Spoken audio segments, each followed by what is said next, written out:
Welcome to my channel Bagish education. Bagish sir উচ্চ মাধ্যমিক স্কুলের বাংলার শিক্ষক যারা উচ্চ মাধ্যমিক পরীক্ষা দিচ্ছ 2025-এ এবং তোমাদের এই টেস্ট বইটি সাহিত্য চর্চা, এখান থেকে তোমাদের আমি দুটো গল্প পড়িয়ে দিয়েছি, কে বাঁচায় কে বাঁচে এবং তোমাদের যে ভাত। আজকে ভারতবর্ষ হলেই তোমাদের গল্প শেষ, আর ওদিকে কবিতা দুটো পড়িয়ে দিচ্ছি, একটা হচ্ছে ক্রন্দন প্রতাজনীর পাশে আর রূপনারায়ণ কুলে। তা আজকে আমি আসছি তোমাদের এই ভারতবর্ষ গল্পটা, এটা অত্যন্ত গুরুত্বপূর্ণ। যারা 2025-এ উচ্চ মাধ্যমিক পরীক্ষা দেবে, বাংলায় ভালো নম্বর পেতে চাও, তাদের জন্য অবশ্যই আমাদের চ্যানেলটিকে সাবস্ক্রাইব, লাইক এবং বেল আইকন অল ক্লিক করে রাখো যদি এখনো কেউ সদস্য না হয়ে থাকো। আর যারা সদস্য হয়ে আছো তারা মোস্ট ওয়েলকাম। আর তোমাদের এই যদি কোচিংয়ের হট্টগোলে একই নোটস গড় নাম্বার পাওয়ার সম্ভাবনা থাকে, এবং আমরা জানি পশ্চিমবঙ্গের ম্যাক্সিমাম ছেলেমেয়ে একই নোটসের জন্য বাংলায় ভালো নম্বর পায় না। বেস্ট অফ 5-এর মধ্যে বাংলা কিন্তু তোমাদের অ্যাড হবে, ইংলিশ যোগ নাও হতে পারে বাংলা মিডিয়ামের ছাত্রছাত্রীদের জন্য। তাই বেস্ট অফ 5-এর বাংলা যে যোগ হবে, বাংলা ইংলিশ পাস করতে হবে, তাই বাংলায় তোমাদের ভালো নম্বর তুলতে হবে যার যার স্বপ্ন আছে। তো আমি বলবো এইটুকুই যে তোমাদের যদি নোটস প্রয়োজন হয় তাহলে অবশ্যই আমাদের টেলিগ্রাম যে চ্যানেল আছে HTP Bagish education /Bagish education, বা আমার হোয়াটসঅ্যাপ নাম্বার 9434160271, বা আমার ফোন নাম্বার 8250535658। আমরা স্পেশালি অনলাইন ও অফলাইনে তোমাদের ক্লাস করে থাকি। তোমাদের অবশ্যই কিন্তু নিজের বাড়িতে বসে নোটস পেতে হলে অবশ্যই যোগাযোগ করতে পারো। আর আমাদের এই চ্যানেলটা সম্পূর্ণ বিনামূল্যে তোমাদের কাছে দেওয়া হচ্ছে, প্রোভাইড করা হচ্ছে। এবং আজকে অবশ্যই তোমাদের আমি বলবো যে যেহেতু আমি উচ্চ মাধ্যমিক স্কুলের শিক্ষক, আমি বলে দিচ্ছি যে কেজেকে উচ্চ বিদ্যালয়ের বাংলা শিক্ষক, Bangla honours immediate first class, এটা আমি তোমাদের পরিচয় অনেক আগেই দিয়েছি। পশ্চিমবঙ্গের অসংখ্য ছাত্রের বোর্ডে র্যাঙ্ক করে আসছে এবং তোমরাও কিন্তু অবশ্যই ভালো ফল করবে বলে আমি মনে করি। তা আজকে চলো এই যে ভারতবর্ষের গল্পটা কার লেখাকে বলে দিই। সৈয়দ মুস্তাফা সিরাজ, এটা দ্বাদশ্রী বাংলা গল্প পাঠ্য। এটা তোমাদের উৎস হচ্ছে দেশ পাবলিশিং প্রকাশিত শ্রেষ্ঠ 50টি ছোট গল্প। তো চলো আমরা প্রথমেই বলি যে এই গল্পটার বিষয়বস্তু কি। দেখো, এই গল্পটার মধ্যে আছে অসাম্প্রদায়িকতা, অর্থাৎ তোমাদের যে সৈয়দ মুস্তাফা সিরাজ রয়েছেন উনি অসাম্প্রদায়িক লেখক। হিন্দু মুসলিমদের মধ্যে জাতিভেদে জিগির তুলে যে দাঙ্গা ভারতবর্ষে বারবার ঘটে গেছে তার বিরুদ্ধে কবিকৃত প্রতিবাদ এই গল্পের মধ্যে বর্ণিত হয়েছে। তা আমরা এখানে দেখব কি, দেখব যে হিন্দু মুসলিমদের মধ্যে আমাদের সবচেয়ে বড় বিষয় পেটের সমস্যা, অর্থাৎ আমরা গরিব শ্রেণীরা একটাই জাত, সেই জাতির নাম অসহায় জাতি। আর তাদের ক্ষেত্রে কিন্তু আমরা যখন মানুষ হিসেবে রক্তের প্রয়োজন হয়, আমার রক্ত যে হিন্দু না মুসলিম যখন প্রয়োজন হবে শরীরে প্রবেশ করে নয়, আমরা কিন্তু বুঝি না। তাই মানুষের মধ্যে কোনো প্রভেদ থাকতে পারে না, সব মানুষ এক। একটাই ভিখারি বুড়ি এই গল্পের বিষয়, তার হিন্দু না মুসলমান এই জাত কিন্তু বোঝা যায় না। এই গল্পের মধ্যে কি দেখানো হয়েছে, একটা প্রত্যন্ত গ্রাম যেখানে একটা ছোট্ট তোমাদের বাজার আছে মোড়ে। প্রত্যন্ত গ্রাম, ইলেকট্রিক আলো প্রবেশ করেনি, সেইখান থেকে এসে কিছু বাজার বসে বিভিন্ন রকমের, আর সেইখানে কিছু ছেলে আড্ডা মারছে। এবং কয়েকদিন বৃষ্টির ফলে, শীতকালে ফাঁপি বৃষ্টির ফলে অনেকে কিন্তু চাষবাস বন্ধ হয়ে গেছে। এই মুহূর্তে একটা ভিখারি, সে কিন্তু ওই শীতে কাঁপতে কাঁপতে চায়ের দোকানে এসেছে, তাকে টাট্টু ঘোড়া বলে ব্যঙ্গ করেছি আমরা। এবং অবশেষে দেখা যায় যে অবশ্যই বুড়িটা মারা গেছে বলে হিন্দু পাড়ার লোকেরা তাকে নদীর তীরে ফেলে এসেছে। পরবর্তীতে মুসলিম লোকেরা আবার তাকে কুড়িয়ে এনেছে এবং হিন্দু মুসলিম দাঙ্গা লেগে গেছে, কিন্তু বুড়িটাকে জিজ্ঞেস করা কোন জাত এটা কিন্তু বুড়িটা বলেনি। অর্থাৎ আমরাই যখন মৃত্যুর পর তাকে নিয়ে লড়াই করি, যখন বেঁচে থাকে তখন কিন্তু আমরা তাকে দেখি না। এই নিয়ে গল্পটা তোমাদের আছে, অবশ্যই গল্পটা পড়াবো তোমাদের। এবং এখানে যে কোনো তোমাদের লাইন বাই লাইন পড়াবো এবং শব্দার্থ মানে সব কিন্তু বলে দেবো, তোমরা অবশ্যই সঙ্গে থেকো। এবং অবশ্যই বলুন এই ক্লাসটা একটু স্কিপ না করে পুরোটাই মন দিয়ে শোনো। তোমাদের বাংলায় যেন 30 নম্বর অবজেক্টিভ ছোট প্রশ্ন থাকে, সেগুলো পুরো পেতে হলে অবশ্যই টেক্সট খুঁটিয়ে পড়তে হবে। চলো তোমাদের টেক্সট অংশে চলে যাই। তাহলে মূল গল্পে প্রবেশ করছি। তোমাদের ভারতবর্ষ গল্প কার লেখা, সৈয়দ মুস্তাফা সিরাজের। এবং অবশ্যই তোমাদের বোর্ড ওয়ার্ক করে দেবো, প্রত্যেকটি মানে তোমাদের প্রয়োজন হলে বলে দেবো। তো এখানে দেখো, ভারতবর্ষ গল্পের যে সৈয়দ মুস্তাফা সিরাজ যে অসাম্প্রদায়িক গল্প লিখেছেন, আমরা সেটা পড়ার চেষ্টা করছি। প্রথমে কি বলছেন দেখো লেখক, পিচের সড়ক বাঁক নিয়েছে যেখানে, সেখানেই গড়ে উঠেছে একটা ছোট্ট বাজার। অর্থাৎ গ্রাম থেকে একটু এগিয়ে যে হাই রোড বা পিচের সড়ক, সেখানে কিন্তু একটা ছোট্ট বাজার গড়ে উঠেছে। পিছনে গ্রাম আর ঘন বাঁশ বনে ঢাকা, গ্রামটা একদম পিছনে এবং সেখানে ঘন বাঁশে ঢাকা। গ্রামে বিদ্যুৎ নেই।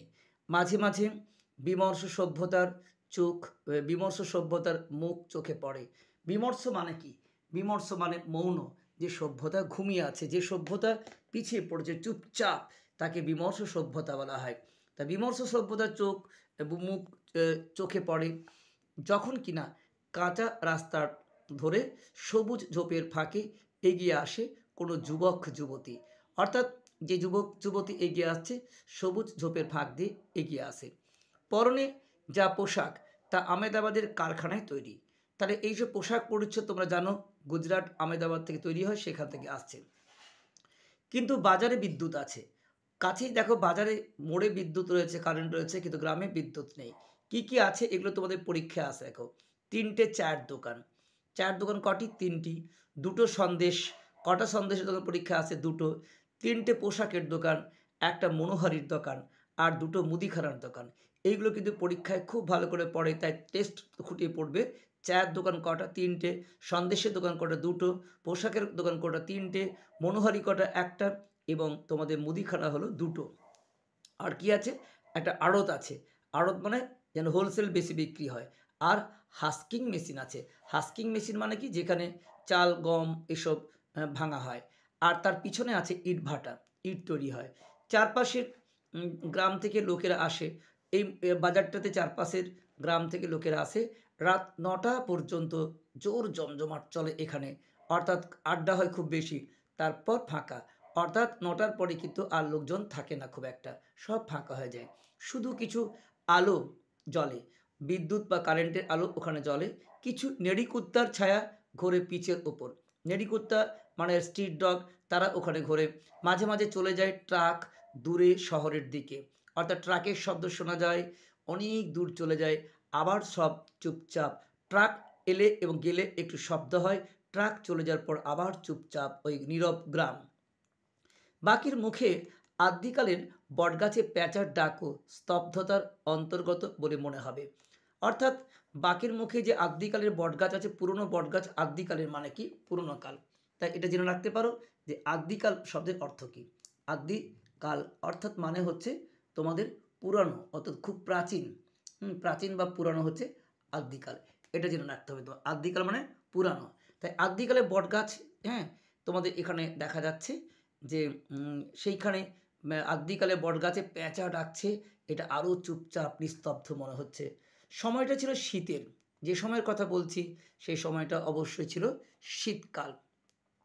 বাজারের উত্তরে বিশাল মাঠ থেকে কনকনে বাতাস বয়ে আসছিল সারাক্ষণ। উত্তর দিক থেকে একটা কনকনে বাতাস এক নাগাড়ে বয়ে আসছিল। তারপর আকাশ ধূসর হলো মেঘে। তারপর আস্তে আস্তে আকাশ ধূসর বর্ণে রূপান্তর হলো। হালকা বৃষ্টি শুরু হলো। রাঢ় শীতে এমনিতে খুব জাঁকালো, অর্থাৎ রাঢ় যখন শীত হয় খুব জাঁকে শীত পড়ে। বৃষ্টিতে তা হয়ে যায় আরও ধারালো। বৃষ্টি পড়লে এটা কিন্তু আরও ধারালো হয়ে যায়, অর্থাৎ তীব্রতা পড়ে। ধারালো শব্দ অর্থ এখানে তীব্রতা। ভদ্রলোকে বলে পৌষে বাদলা, এটা কিন্তু খুব গুরুত্বপূর্ণ। শীতকালে বৃষ্টি হলে ভদ্রলোকেরা কি বলে? উত্তর হবে পৌষে বাদলা। ছোট লোকে বলে ডাওর। তাহলে শীতকালে বৃষ্টি হলে ছোট লোকেরা কী বলে? ডাওর। আর ভদ্রলোকেরা কী বলে? পৌষে বাদলায়। এই দুটো প্রশ্ন কিন্তু ঘুরে ফিরে আসে। আর বৃষ্টির সঙ্গে বাতাস জোরালো হলে বলে ফাঁপি। আর বৃষ্টির সঙ্গে যে বাতাস জোর হয় সেটাকে বলা হয় ফাঁপি। সেবার এ আভায় পড়লো ফাঁপি, অর্থাৎ শীতকালে বৃষ্টির সঙ্গে যদি বাতাস বয় খুব কষ্টকর, আর এটাকে বলা হয় ফাঁপি। তখনও দূরের মাঠে দেখো ধান কাটা হয়নি, অর্থাৎ এখনও ধান কাটা হয়নি, মাঠে ধান পড়ে আছে। আর এই সময় যদি বৃষ্টি হয় তাহলে বুঝতেই পারছো পাকা ধানে মইয়ের মতো অবস্থা হয়ে যাবে, অর্থাৎ সব শেষ হয়ে যাবে। এই অকাল দুর্যোগে ধানের ক্ষতি হবে প্রচণ্ড। তাই লোকের মেজাজ গেল বিগড়ে, তাই মানুষ বিগড়ে গেল যে এই অবস্থা কিন্তু ওদের মর্মান্তিক হবে। চাষা ভুষো মানুষ চায়ের দোকানে আড্ডা দিতে দিতে প্রতীক্ষা করতে লাগলো। যারা চাষা ভুষো মানুষ তারা চায়ের দোকানে অপেক্ষা করতে লাগলো কবে রোদ ঝলমলে একটা দিন হবে। এবং এই যে আবহাওয়া পরিষ্কার হচ্ছে না, এই জন্য দেবতাকে অভিশাপ দেয় তারা। মুণ্ডুপাত করতে থাকলো আল্লাহ এবং ভগবানের। মুসলিমরা আল্লাহকে গালিগালাজ করছে আর হিন্দুরা ভগবানকে। শেষ পর্যন্ত ক্ষিপ্ত কোনো যুবক চাষি চেঁচিয়ে বলে, আবার যখন দেখা যায় সত্যি ওদের বিপদ কমছে না, তখন কোনো যুবক চাষি যে ঈশ্বর খুব মানে না, নাস্তিক, সে বলে উঠল কি, মাথার উপরে কোনো শালা নেই রে, কেউ নেই, অর্থাৎ দেবতাকে ডেকে লাভ নেই, তাকে শালা বলে গালিগালাজ করতে লাগলো। কারণ এইরকম ধান পাকার সময় বৃষ্টি হয়, এর চেয়ে ভয়ঙ্কর ক্ষতি আর কিছু হতে পারে না। কেউ নেই মাথার উপর, তখন যা খুশি করা যায়। তো সত্যি কেউ নেই, তখন আমরা যা খুশি তাই করতে পারি, ঈশ্বরকে মানার কোনো প্রয়োজন নেই। ক্ষিপ্ত মেজাজে কথায় কথায় তর্ক বাঁধে, মারামারি উপক্রম হয়, এবং তর্কের কোনো প্রসঙ্গ অপ্রসঙ্গ নেই, একটা কিছু পেলেই হলো, এরকম একটা অবস্থা চলতেই থাকে। সেই দেখো, তাহলে একটা কিছু পেলেই হলো, সেই দুরন্ত শীতের যে প্রচণ্ড শীত, তাকে দুরন্ত বলছি। অকাল দুর্যোগে গ্রামের ঘরে বসে কারোর সময় কাটতেই চায় না এই প্রচণ্ড শীতে। সবাই চলে আসে তাই সভ্যতার ছোট্ট উনুনের পাশে একটু হাত পা সেঁকে নিতে। চা খাওয়া হয় আর শীতে হাত পাগুলো গরম করা হয়, এইটুকুই যা সুখ তখন। এবং অলস দিন কাটানোর একঘেয়েমি দূর করতেই নানা কথা আসে। আড্ডা মারতে মারতে তারা বিভিন্ন রকম কথা বলে। কি কথা বলে দেখো, বোম্বাইয়ের অভিনেতা অভিনেত্রীর কথা কারা নতুন উঠল, কিংবা ধরো গায়কদের কথা, অথবা ইন্দিরা গান্ধী, মুখ্যমন্ত্রী, এমএলএ, নয়তো সরাবাউরি, সেসবই এসে পড়ে। সেই সময় আমাদের প্রথম মহিলা প্রধানমন্ত্রী ইন্দিরা গান্ধী, তার কথা ওঠে, বিভিন্ন রাজ্যে মুখ্যমন্ত্রীর কথা ওঠে, কে এমএলএ হলো তার কথা ওঠে, কিংবা সরাবাউরির মতো অশিক্ষিত মানুষ সে কী করে নেতা হলো, এই সমস্ত কথা হতেই থাকে। জোর কথা কাটাকাটি হয়, তর্ক বিতর্ক হয়, চাওলার বিক্রিটা বাড়ে। এই চাওলা শব্দটা গুরুত্বপূর্ণ। চাওলা মানে তোমরা জেনে রাখো বা খাতায় লিখে রাখো। চাওলা, চাওলা মানে কি? চাওলা মানে চাওয়ালা, চাওয়ালা, এটা কিন্তু গুরুত্বপূর্ণ তোমাদের শব্দটিকা। চাওলা মানে চাওয়ালা, ঠিক আছে, এটাকে জেনে রাখো, চাওলা মানে চাওয়ালা। তাই এই সময় যত আড্ডা মারবে তত কি হবে বলতো, চায়ের দোকানে বিক্রি বাড়বে। তাই বলছে যে চাওলার বিক্রি কিন্তু বেড়ে যায়।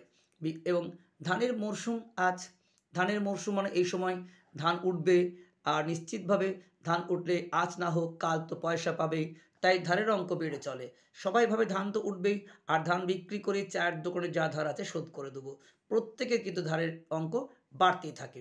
সেই সময় এলো এক বুড়ি, তো থুতথুড়ে কুজো ভিখারি বুড়ি, অর্থাৎ এই বুড়িটা দেখতে হচ্ছে থুতথুড়ে, একদম অনেক বয়স হয়ে গেছে, এর চেহারা কিন্তু প্রশ্ন পরীক্ষায় আসে। দেখতে থুতথুড়ে কুজো ভিখারি বুড়ি, রাক্ষসী চেহারা, দেখতে মনে হবে একদম রাক্ষসী। এক মাথা সাদা চুল, তার চুল এক মাথা, ছেঁড়া নোংরা একটা কাপড় পরনে, কি পরে আছে, ছেঁড়া নোংরা একটা কাপড়। গায়ে, এটা কিন্তু পরীক্ষা আছে, গায়ে কি জড়ানো ছিল, গায়ে জড়ানো ছিল তেমনি চিটচিটে তুলোর কম্বল। এটা খুব পরীক্ষায় প্রশ্ন আসে, কি গায়ে জড়ানো ছিল, চিটচিটে তুলোর কম্বল। এক হাতে বেটে লাঠি, ছোট্ট একটা লাঠি। পিচের পথে ভিজতে ভিজতে দিব্যি একই তালে হেঁটে এলো, অর্থাৎ এত বয়স্ক মানুষটা কি করে এলো, সবাই কিন্তু অবাক। ক্ষয়া খড়বুটে, অর্থাৎ দেহ ক্ষয়ে গেছে, এইটুকু হয়ে গেছে, মুখে তার সুদীর্ঘ আয়ুর চিহ্ন প্রকট, বোঝা যাচ্ছে অনেক দিন বুড়িটা বেঁচে আছে। তর্কের মধ্যে ওই চায়ের দোকানে ঢুকে চা চাইলো সে। তর্ক করতে করতে যখন দোকানে চায়ের তর্ক বিতর্ক হচ্ছে, সেই মুহূর্তে সে চায়ের দোকানে ঢুকে গেল। তাকে দেখে সবাই তর্ক থামালো। এই দুর্যোগ কীভাবে বেঁচে পড়তে হেঁটে আসতে পারলো, সেটাই সবাইকে অবাক করে দিল। এই প্রচণ্ড দুর্যোগে গৃহ থেকে বেরিয়ে কিভাবে বুড়িটা এলো, এটাই কিন্তু সবাই অবাক। চা খুব আরামে গেলে বুড়ি সবার মুখের দিকে তাকালো, কিন্তু কিছু বলল না। তখন একজন তাকে জিজ্ঞাসা করলো, ও বুড়ি, তুমি কোত্থেকে এলে? একজন জিজ্ঞেস করলো, বুড়ি কোত্থেকে এলো? বুড়ি বড্ড মেজাজি, গজগজ করে জবাব দিল, সে কথাই, তোমাদের কাজ কি বাছারা, তোমাদের কাজ কি? অর্থাৎ এই বুড়িকে কেউ দেখে না, অথচ বুড়িকে ব্যঙ্গ করছে, বুড়ির এটা সহ্য হয় না। ওরা হেসে উঠল, ওরে বাবা, এ তো ভারী তেজি দেখছি, এ বাদলায় তেজির টাট্টুর মতো বেরিয়ে পড়েছে। ওই বুড়িটাকে বলছে টাট্টু ঘোড়ার মতো তেজি। বুড়ি খেপে গেল, তোমাদের কর্তা বাবুরও টাট্টু, খবরদার অকথা কুকথা বলো না, হ্যাঁ আমি যেখান থেকে আসি, তোমাদের কি? তো একজন ঠান্ডা মাথায় বলল, ও বুড়ি, তুমি থাকো কোথায়, তাই এরা জিজ্ঞেস করছে, তোমাদের মাথায়? বলেই সে কম্বলের ভেতর থেকে একটা ন্যাকড়া বাঁধা পয়সা খুলতে থাকলো। তারপরে চায়ের দাম মিটিয়ে সে আবার রাস্তায় নামলো। লোকেরা চেঁচিয়ে বলল, মরবে, মরবে রে, বুড়িটা নিঘাত মরবে। বুড়ি ঘুরে বলল, তোরা মর, তোদের শতগোষ্ঠী মরুক। সবাই দেখল বুড়ি নড়বড় করে বাঁকের মুখের বটতলা দিয়ে চলে গেল। বটতলাটা একেবারে ফাঁকা, একদম মাটি ভিজে কাদা। সে সবার অবাক চোখের সামনে গিয়ে বুড়ির কাছে একটা মোটা গুড়ির কাছে গিয়ে, একটা গাছের গুড়ির কাছে গিয়ে একটা মোটা শেকড়ে বসলো। শেকড়টার পিছনে গুড়ির গায়ে একটা খোঁদলও আছে, গর্ত আছে, সেখানে পিঠ ঠেকিয়ে পা ছড়ালো। বোঝা গেল বুড়ির এই অভিজ্ঞতা প্রচুর আছে, অর্থাৎ বুড়ি বৃক্ষবাসিনী, এখানে সে অনেকবার এসেছে। কেউ কেউ বলল বরং 12 আলি তলায় গেলেই পারত। 12 আলি তলায় মানে হচ্ছে 8 চালা, নির্ঘাত মরে গেছে। এ কথার পর স্বভাবত একবার তার, অর্থাৎ বুড়িটা ওখানে গিয়ে হয়তো মরে গেছে। এবং এই কথার পর স্বভাবত আবার বুড়িকে নিয়ে অনেক কথা পড়লো, আবার গল্প জমে গেল। অর্থাৎ বুড়িকে নিয়ে অনেক কথা হলো, অবশ্যই গল্পটা বন্ধ হলো। পৌষে বাদলা সম্পর্কে গ্রামের ডাকপুরুষের পুরনো বচন আছে, অনেক পুরনো ইডিয়াম বচন আছে।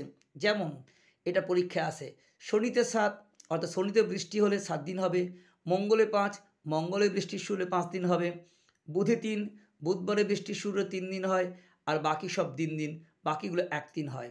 অর্থাৎ শনিতে 7, শনি মঙ্গলে 5, বুধে 3, বাকি সব দিন 1 দিন। বলেই দিচ্ছে লেখক, শনিতে বাদলা লাগলে 7 দিন থাকবে, মঙ্গলে 5 দিন, বুধে 3 দিন, বাকি সবই কিন্তু 1 দিন। এটা মুখস্থ রাখলে তোমরা কিন্তু সবটাই বলে দিতে পারবে যে কোনো প্রশ্নের উত্তরে।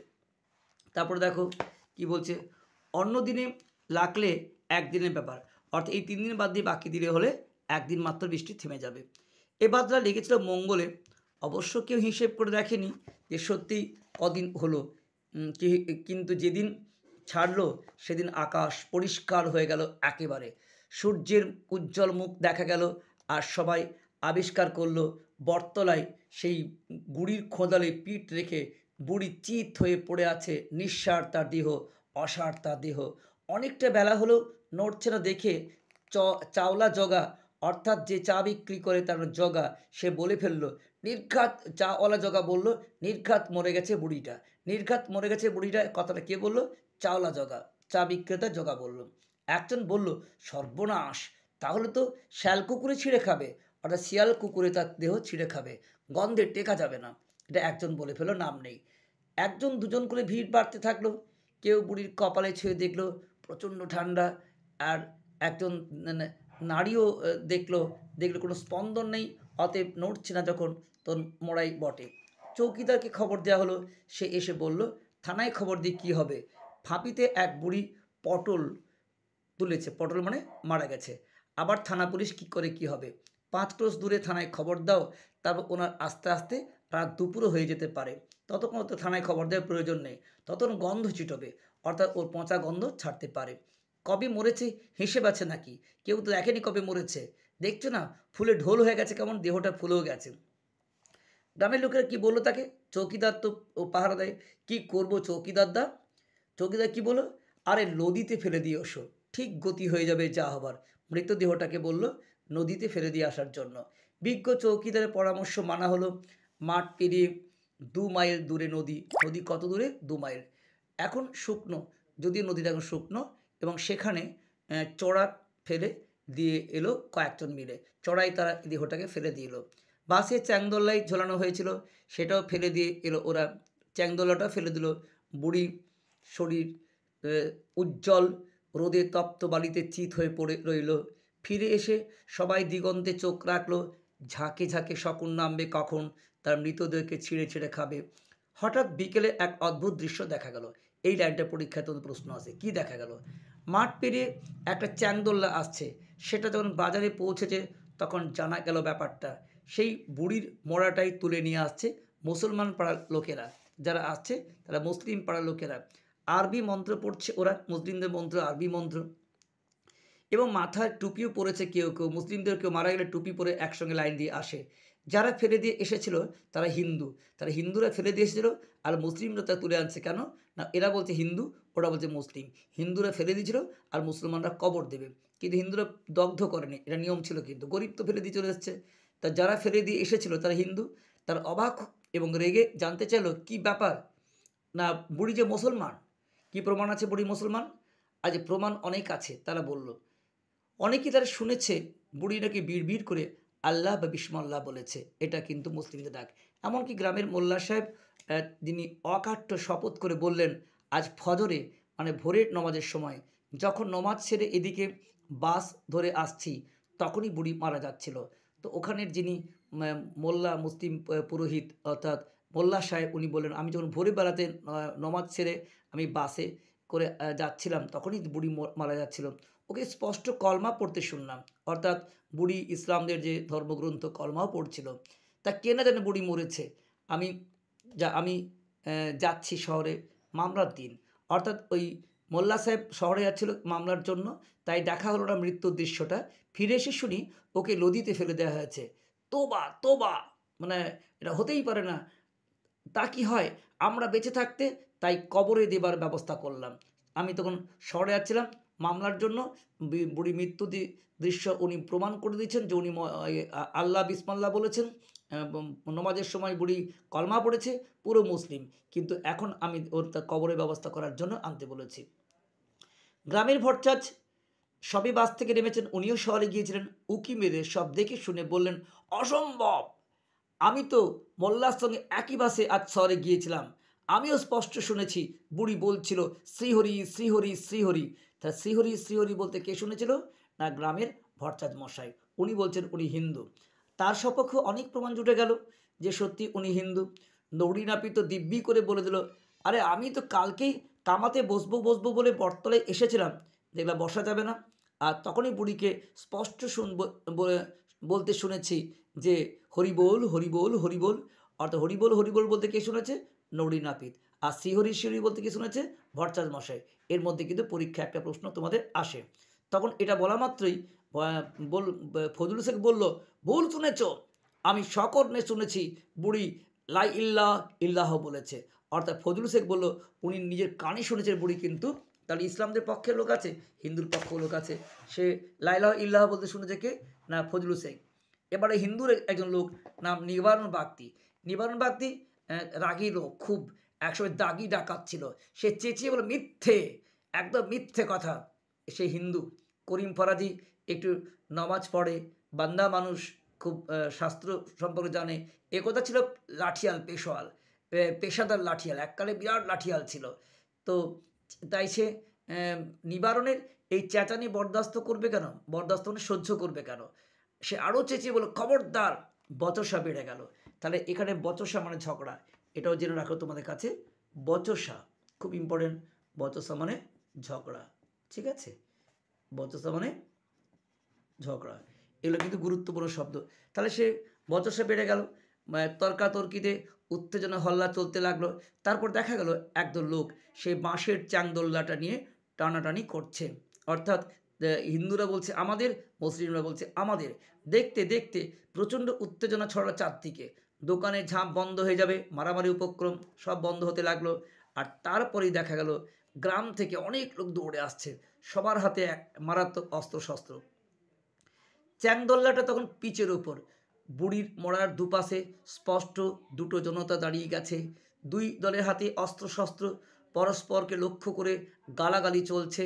মাঝে মাঝে মোল্লা সাহেব চেঁচিয়ে বলছেন, মুসলিম ভাই সকল, জেহাদ জেহাদ, অর্থাৎ চিৎকার করে বলছেন যে মুসলিম ভাই বিদ্রোহ করতে হবে আমাদের, হ্যাঁ, নাকায়েত তাকবীর আল্লাহু আকবর, এটা ওদের বিদ্রোহের ঘোষণা করে বলল যে আল্লাহের নামে সবাই নেমে পড়ো।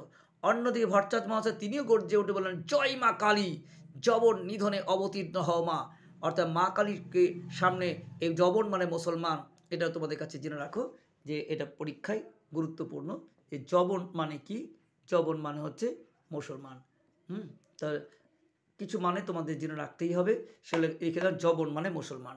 তা জবন নিধনে অবতীর্ণ হওয়া মানে কি, হিন্দুরা মা কালীর সামনে এই মুসলিমদেরকে ওরা বলি দিয়ে দেবে, তাই বলছে যে জয় মা কালী।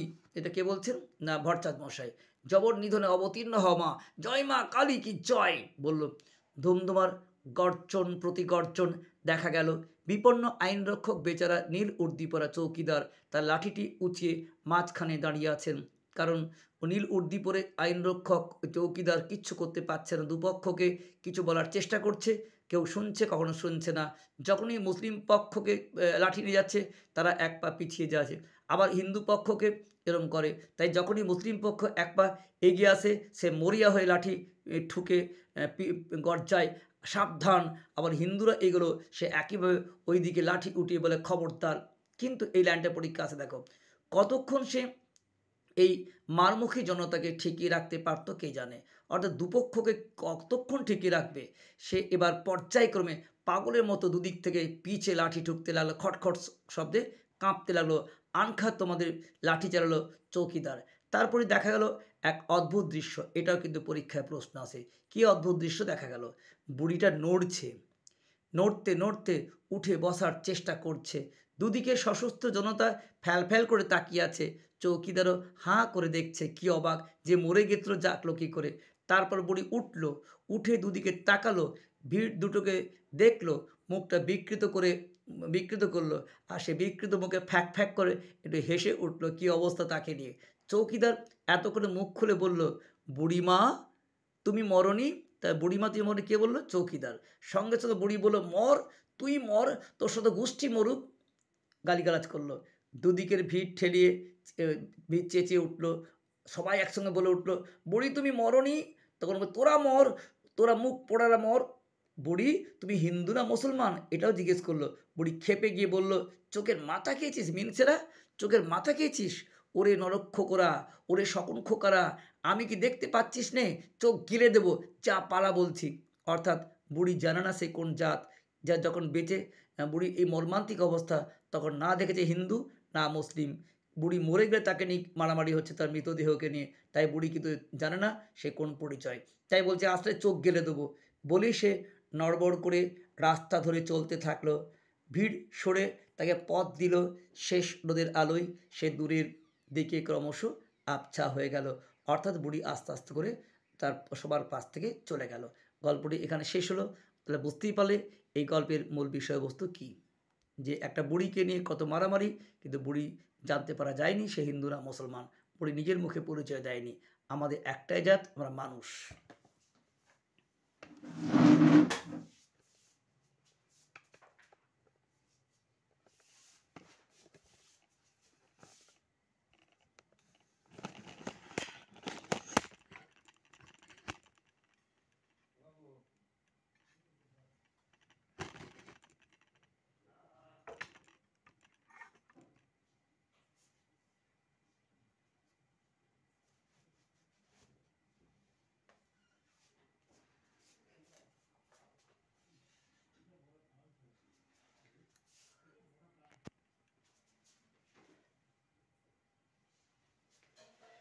তাহলে প্রিয় ছাত্রছাত্রীরা, তোমরা জানতে পারলে যে ভারতবর্ষ গল্প থেকে মূল বিষয়বস্তু এটুকুই, যে একটা বুড়ি, তাকে হিন্দু না মুসলমান এই নিয়ে দাঙ্গা, অথবা বুড়িকে বাঁচার জন্য কোনো জাতি কিন্তু এগিয়ে আসেনি। এই অসাম্প্রদায়িকতা নিয়ে গল্পের বিষয়বস্তু। তোমরা যারা এই টেস্টটি ভালো করে খুঁটিয়ে পড়ো এবং এখানে কি কি প্রশ্ন আসছে অবশ্যই তোমাদের নেক্সট ভিডিওতে বলে দেবো। তোমরা অবশ্যই কমেন্ট করো এবং যারা প্রিয় বন্ধু ও বান্ধবী আছে তার সবাইকে কিন্তু শেয়ার করে দাও। Best of luck. আসছি তো নেক্সট ভিডিও নিয়ে। এই পর্যন্ত সকলেই ভালো থেকো।